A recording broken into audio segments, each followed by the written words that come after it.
नमस्कार, मी संदीप देसाई. बुलेटिन मध्ये आपल्या सगळ्यांचं स्वागत. सुरुवात करूया राजकीय बातम्यांपासून. मुख्यमंत्र्यांच्या आश्वासनानंतर जुन्या पेन्शन संदर्भातील संप मागे. अर्थसंकल्पीय अधिवेशनापर्यंत शासकीय कर्मचाऱ्यांचा संप स्थगित करण्याचा निर्णय. आज म्हणजे उद्या सकाळपासून सर्व कर्मचाऱ्यांनी आपापल्या कामावरती जायचं आहे आणि हा संप उद्यापासून संस्थगित पुढच्या अधिवेशनापर्यंत करण्यात आलेला आहे. जुन्या पेन्शनसाठी समितीचा अहवाल प्राप्त. अर्थसंकल्पीय अधिवेशनामध्ये जुन्या पेन्शन संदर्भात निर्णय घेणार. मुख्यमंत्री एकनाथ शिंदे यांचं विधानसभेमध्ये निवेदन. निवृत्त होणाऱ्या कर्मचाऱ्यांची आर्थिक व सामाजिक सुरक्षा जुन्या पेन्शन योजनेप्रमाणे योग्य प्रकारे राखली जाईल या मूळ तत्वावर शासन ठाम आहे. सदर अहवालावर अंतिम निर्णय येत्या अर्थसंकल्पीय अधिवेशनात घेण्यात येईल. माजी मंत्री राजेश टोपे आणि बबनराव लोणीकरांची कथित ऑडिओ क्लिप व्हायरल. जिल्हा बँकेच्या निवडणुकीवरून दोघांमध्ये वाद. लोणीकरांनी राजेश टोपेंना शिवीगाळ केल्याचा आरोप. लोणीकरांनी मात्र आरोप फेटाळले. माझी अशा प्रकारची कुठली ऑडिओ क्लिप व्हायरल झालेली नाही. मी काहीही बोललेलो नाही आणि मी बघितलंही नाही. बँकेच्या निवडणुकीमध्ये तांत्रिक वाद. माझ्याकडून कुणालाही शिवीगाळ नाही. व्हायरल ऑडिओ क्लिप नंतर बबनराव लोणीकरांकडून स्पष्टीकरण.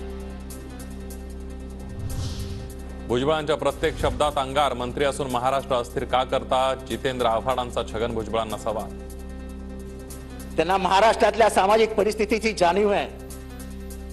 त्यांनी अनेक वर्ष ओबीसीचं नेतृत्व केलंय.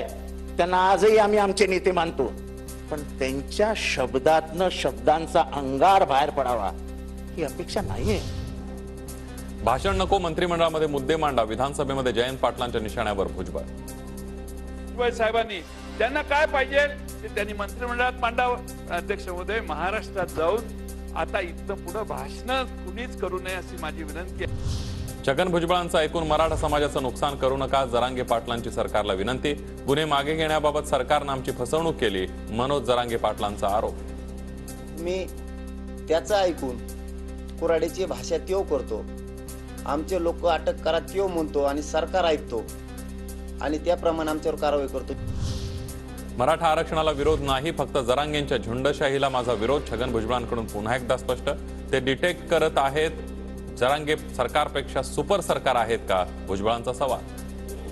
माझं मराठा समाजाला विरोध नाही. मराठा समाजाला वेगळं आरक्षण द्या हे मी आज नाही कित्येक वर्ष सांगतो आहे. माझा हल्ला फक्त जो आहे जरांगेच्या झुंडशाहीच्या विरुद्ध आहे. बीडमधील घरं आणि दुकानं गुंडांच्या मदतीनं फोडली. सत्तेत असणाऱ्या लोकांनीच आग लावली. रोहित पवारांचा आरोप. सत्तेत असणाऱ्या लोकांनीच ती लावली आणि गुंडाच्या मदतीनेच घरं आणि दुकानं फोडण्यात आली. आणि जे काही गुंड होते, कसे आले, कुठून आले, कोण त्याच्या मागे, याच्याबद्दल स्पष्टीकरण हे संदीप भैया क्षीरसागर देतील.